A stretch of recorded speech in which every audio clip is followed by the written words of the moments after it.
Mida teha siis, kui oled mitu päeva olnud ilma käes pantvangis? Ma arvan, et õige vastus on see, et kui selline väga tuuline, võiks öelda isegi, et selline orkaani mõõtu võttev monstrum on üle Eesti käinud, siis nagu ikka pärast tormi tuleb uuesti päike pilve tagant välja ja see ongi täpselt see aeg, kus tuleb siis sellest ahistatusest pääseda, leida väljapääs.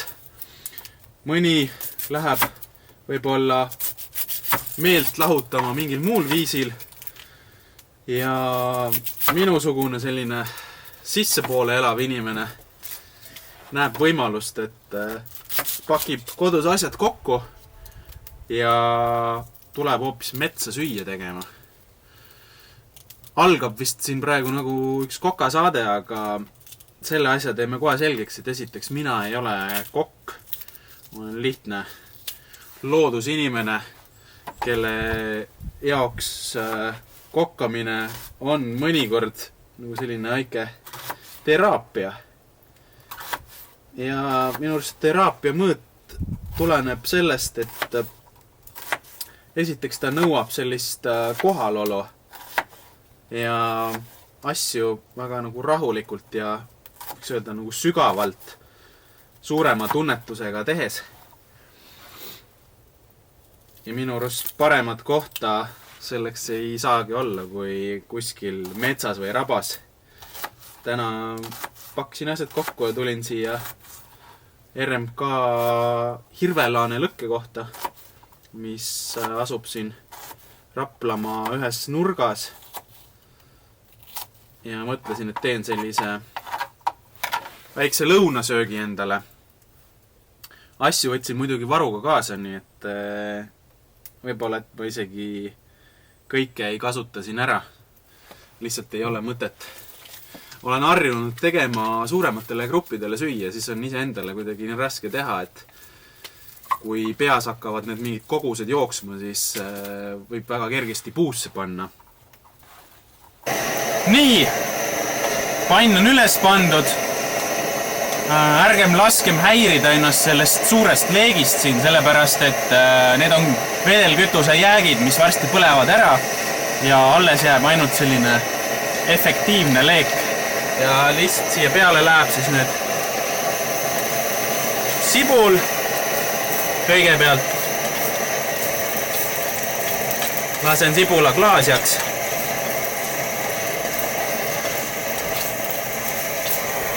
Paneme küüslaugu ka peale.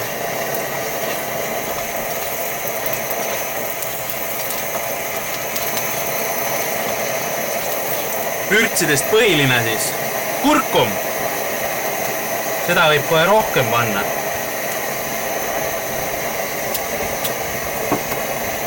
Siis natuke vürtsköömet.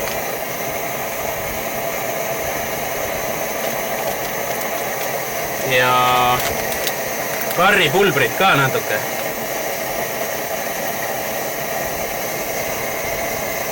Nii.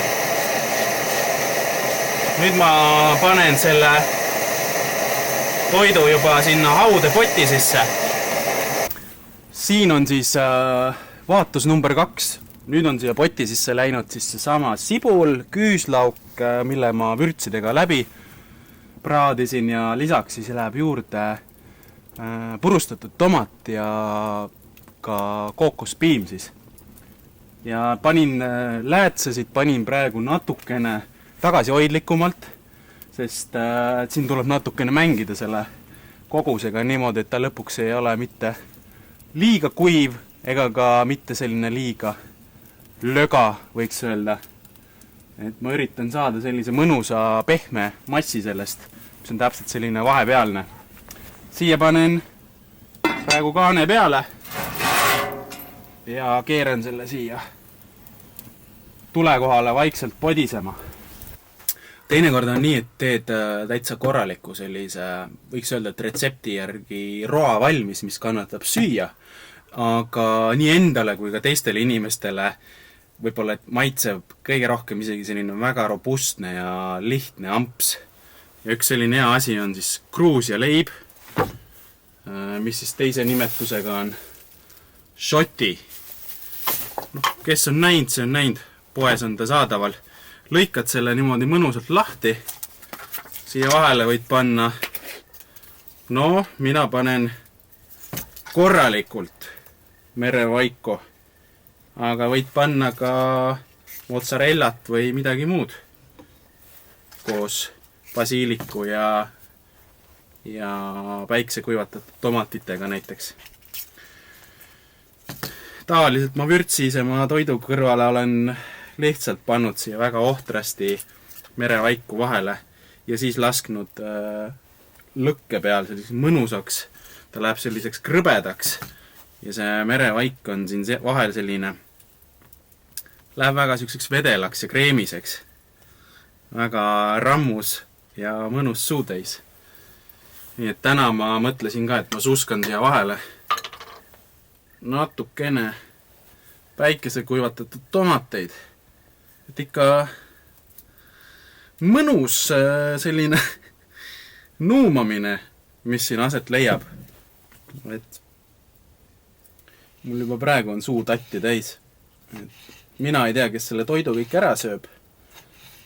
Et kui keegi väsinud matkaline siia tuleks, ma ei oleks üldse kitsi. Ma kostitaks teda oma metsa žedöövritega. Aga vist seda tundub, et ei juhtu. Keegi pole sellist õnne ära teeninud täna. Aga võib-olla mõni teine päev. Nii, sai valmis selline robustne suutäis. See läheb nüüd niimoodi lõkkeresti peale. Ühelt poolt mõnusalt selliseks pruuniks ja krõbedaks ja teiselt poolt ja ongi valmis. Tundub, et aeg on seal maal, et ma võingi oma selle saiakese siia niimoodi mõnusalt külje alla panna. Ja varsti saab süüa. Oi, ma tunnen, et mul juba organism on selleks kõigeks väga valmis. Ja selle saiaga võib üsna julgelt ringi käia, et ega seal väga karta midagi ei ole.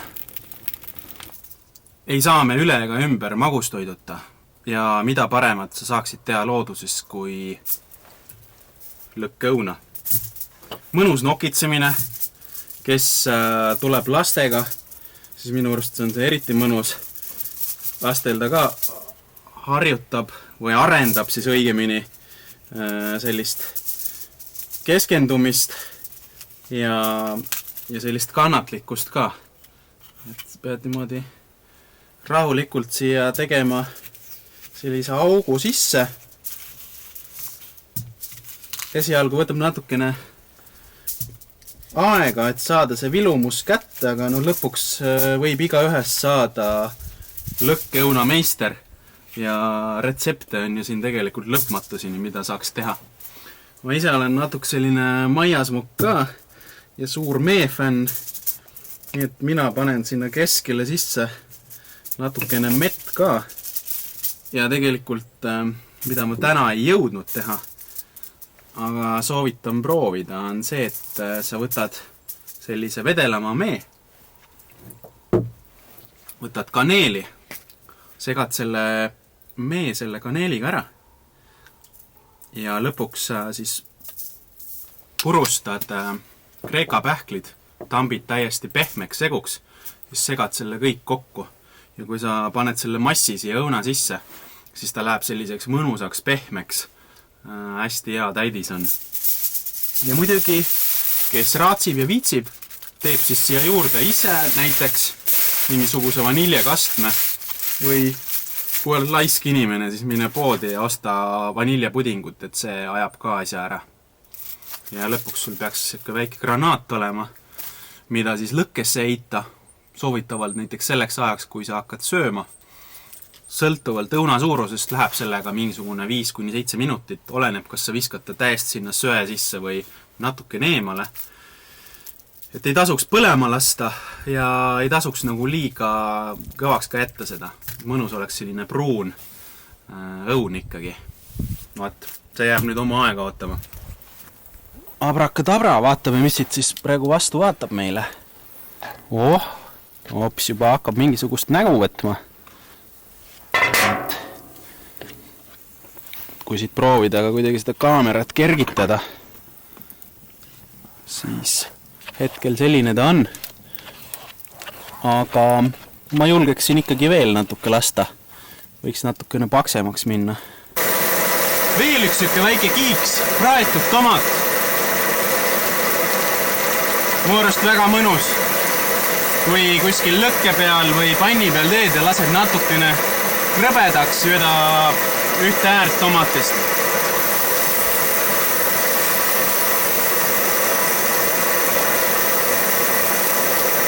Hakkab vaikselt pruuniks minema, nagu näha.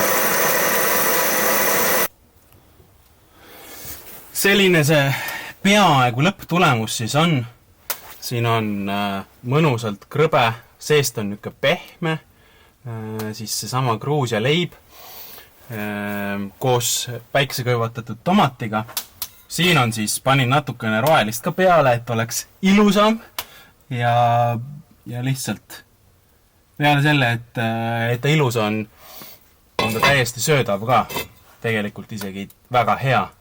Eriti just sellise ilmaga. Tunned neid vürtse ja üldse selline mõnus maitse, mis tõmbab sees soojaks. Ja siis minu selline väike oma kiiks, sellised krõbedad tomatid panni pealt läbi lasta. Ja hetkel ootan siis magustoitu ka veel, et siia siis peaks tulema veel selline, nimetame teda siis lõkkeõunaks. Loodan, et ära ei põleta. Söögilaua ääres müts peast ära. Ja tuleb tõdeda, et aega läks, aga asja sai. Kõigepealt vaatame, kuidas siin selle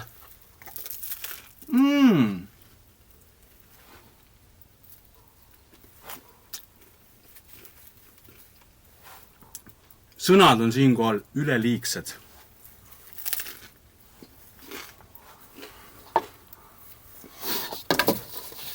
Võtame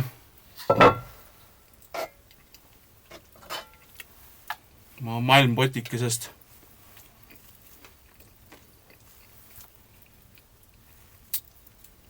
läheb see taali ka.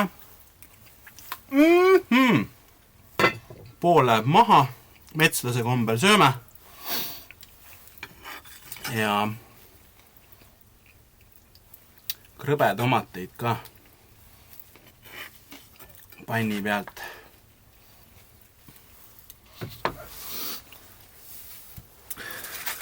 Ei jõua oodata, et millal ma selleni jõuan. Ja oleks seda vaniljepudingut ka veel. Oi Jeesus! Üks halb asi juhtus ikkagi, et kõik ei saa päris täiuslik olla. Tahtsin võtta kaasa ka teed, aga termose unustasin koju. Mis teha? Aga peasid kõik ülejäänu oli kaasas. Ja ma arvan, et lõpu mõtteks sobib hästi see, et jõuluaeg on kohe ees ootamas ja kõik päevad ei jõua ju toas istuda, verivorsti süüa, siis tuleks ikkagi viia oma keha loodusesse, värskesse õhku ja miks mitte sellise vorsti sussutamise asemel võtta ette midagi sellist ja natukene nautidagi just seda protsessi, et kuidas sa mõnusalt nokitsed ja teed ja lõpuks sellise kasvanud näljatundega sööd seda toitu. Et suuremat lund meil nagu nii oodata ei ole, siis ma arvan, et sellise ilmaga on väga mõnus ka lõkke ääres istuda. Nii et minge metsa.